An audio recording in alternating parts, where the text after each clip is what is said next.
Howdy y'all, this is Grey Ghost 55 and I'm coming out with another letter video, but sadly this is a grand but bittersweet moment. This is the last letter, two sets of letters that comes from Daniel and Sarepta, and the exchange as far as physical copies stopped. But it is a happy moment, but a sad moment, because now the series is about to conclude. But without further ado, let's get in with this video and see what happens next with Daniel and Sarepta in this part of Glimpse into the Past. And at the end of this video, I will attach a segment explaining what becomes of Daniel and Sarepta, and we may finally know, did he make it home, or did the ravages of war claim him as it did so many other lives? But here's the letters. Stay tuned. North Carolina, Henderson County, July 21st, 1863. My dear loving husband, I take the present time to inform you that I am well at present, and I do hope these few lines may find you well and doing well. I have nothing strange to write to you at present, only the war news is pouring from every quarter, but I can't tell heads or tails of them, for I can hear one tale about something, and then I will hear it contradicted, and I can't tell when I hear the truth. I reckon I will know by waiting long enough. I have just received a letter from you that was wrote July 9th, and I received one the 19th that was wrote the 1st of July. And they gave me great satisfaction to hear from you. But I would rather see you than to hear from you. I do want to see you very bad. I received the money you sent to me by S.H. Bedingfield. I received $90. There has been fighting going on at Charleston here of late, I suppose, and there is fighting going on every place I can hear from, but the news is so tangled up that I can't tell what they are doing. I was glad to hear that you had drawed some clothes, or I'd known you was near naked. You are seldom in my sight, but you are in my mind both day and night. I don't think I can stand it much longer without seeing you. I would be so glad to see you coming home, so you could get the chance to come. I slap my glad hands to see you coming home. I want you to write soon and often as you can. So I will come to a close by saying I remain your loving wife until death. Sarepta. Jackson County, North Carolina, August 15th, 1863. My dear wife, I take the present time to let you know that I am yet on foot, and I hope these few lines may come safe to hand, and find you well and doing well. I have nothing to write at present, only to let you know where I am and what I am doing. Me and John Jonas Pace and Francis Farmer started to come home and got here to a place called Webster and met with some of the militia, and they started out to catch conscripts, and they stopped us here and won't let us go any farther. We are doing very well here. We get more to eat here, and it is not in danger of the bullets. Don't be uneasy about us, for we are doing very well. We are in about 60 miles from you. I want you to write as soon as you get this and let me know how you're getting on, and write how all the folks is doing. I have not had a letter from you in over a month. I am to hear from you. Direct your letters to Jackson County, Webster Post Office. We have been here 2 days. We would have got home in 2 days more. I still hope I will get to come home before long and see my little sweet one time more. When you read this, send it to father and mother and let them hear from us. Tell them to write to me what all the boys is doing. So I will bring my letter to a close by saying I remain your loving husband till death. Daniel.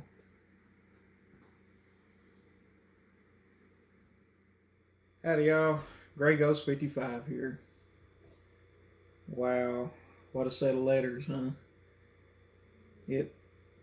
Sadly, those were the two last letters of Daniel and Sarepta's exchanges during the war between the states. And now the question arises, because that last letter sounded like he was on his way home. Did Daniel make it back to Sarepta?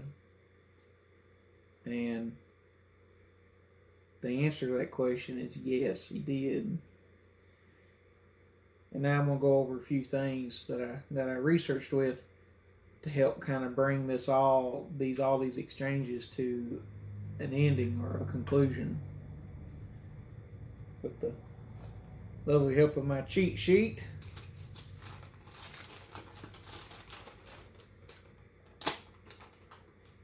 But we need to add some context, and let's do a quick recap. Daniel, at the age of 28, enlisted into the North Carolina Infantry, and that was in July of 1862. Now, from that last letter, it appeared that he was on his way home, maybe even for the last time. It sounded like almost to the point of that was the end of his service in 63. Well, the information where I derived these letters, like from the North Carolina archives, suggests otherwise. Sadly, he had to go back and fight. And he did not get released from his service until March of 1865. That's roughly 3 years of that conflict, wondering, is he going to make it back home, or in deadly situations, having to be away from your wife and your family. That is a heavy ordeal to take on in the middle of war. But he did make it home, and that's the important thing. So, research suggests that when he did get back to his wife Sarepta, he returned to farming. It was he didn't try to another business venture, as far as notes as of now tell. He simply came back to his home with Sarepta, and he picked up the farming again. I say it was in his blood.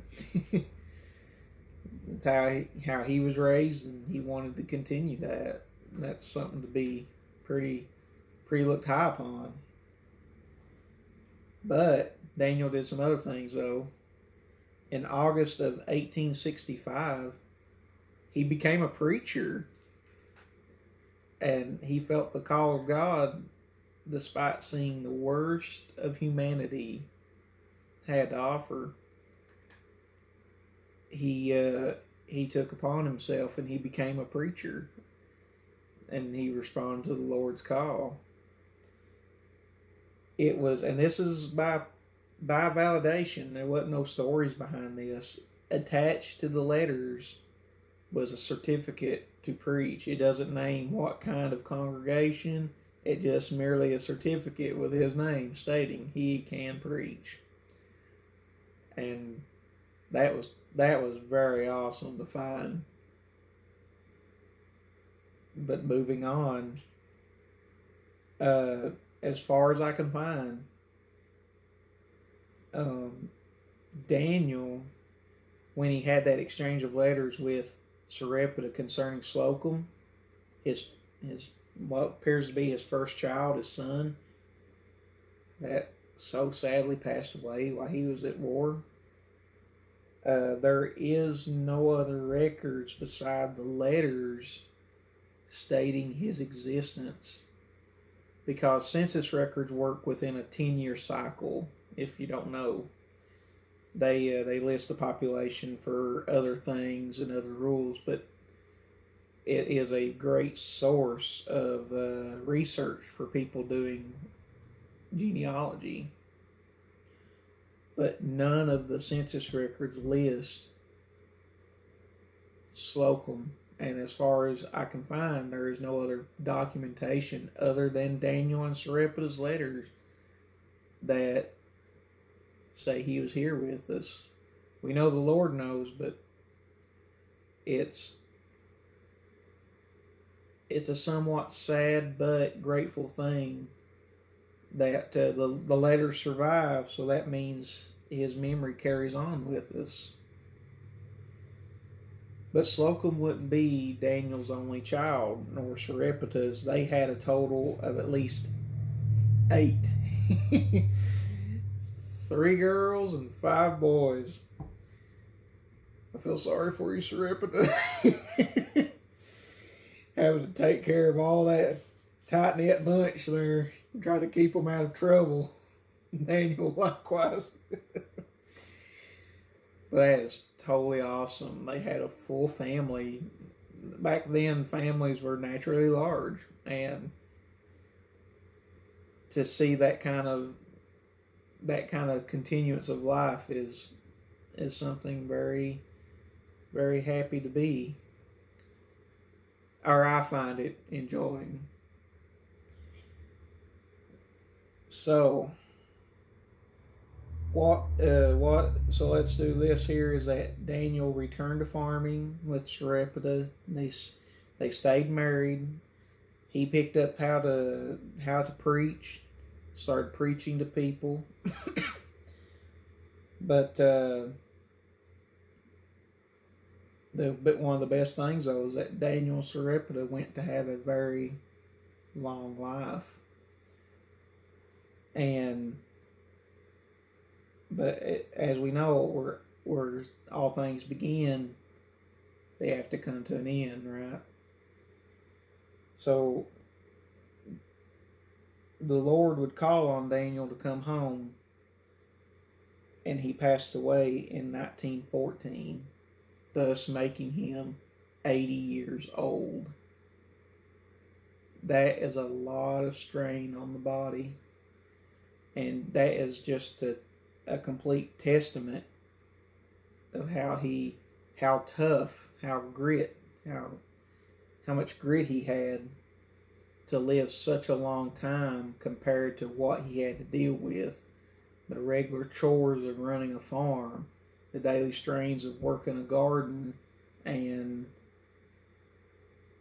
the fact that of the war itself, where illness ran rampant and there just wasn't a whole lot of food available. They ran on nothing a lot of the times. I felt that it was so sad to read up on that, but he did pass away when he turned about 80 years old.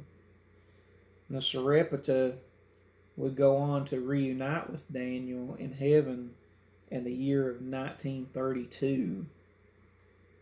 10 more years later, that would have been World War II. But from Daniel's point to hers, that was 18 years later. She would be 88 in her passing. And it's hard for me to wrap my head around that. Despite all the physical and mental strain that happened on them over the course of their lives, that they would go on to live such fruitful lives. But in a way, this is all so bittersweet because the adventure is over, but that means Daniel made it home, and he's got to pick up his life again and enjoy it, despite the acts of war. Him and Sarepta both. And sadly, this is the conclusion of those letters. I don't know if I can find another set of letters like that, but if you guys like this content, I hope you will subscribe to the channel. And it feels good knowing that Daniel is now met full circle. And I hope that we can find that he enjoyed all his years, him and Sarepta both. But thank you all for staying with these letters and watching these letters and watching Daniel's journey. And I'm going to make some side notes now. Doing the letters was fantastic. They were fun to do, uncovering his just day-to-day life. And you have to understand, some of the gaps of why not posting was that Daniel or whoever wrote, they had beautiful script. They wrote like pure calligraphy. It was some of the most prettiest handwriting that I've ever seen. Oh, but I'm sorry, Daniel. Your family, I'm sorry, but you all had horrible grammar. They just simply did not spell the way we did. They spelled it just like the way it sounded. And sometimes one word would be broken to like 3 to 2 different pieces, and you had to piece it together.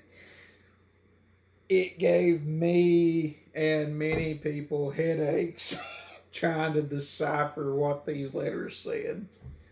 And then it's just the fact that these are 160-year-old papers, and ink will fade, pencil fades, and you're having to try to sit there like zoomed in on it trying to figure out what one letter is. But the eureka moments that came along with it, it was stated this, and this was so fun, fantastic, and it was fun to do. But guys, I'm so glad that you've enjoyed the series, and I hope you have as much as I have. And keep watching that notification bell, because I am going to be bringing other content, and I hope to bring other historical content. I don't know if it'll ever be as good as Daniel's letters, but thank you all for watching. And remember, all glory goes to God. And I'll see you next time. Gray Ghost, out.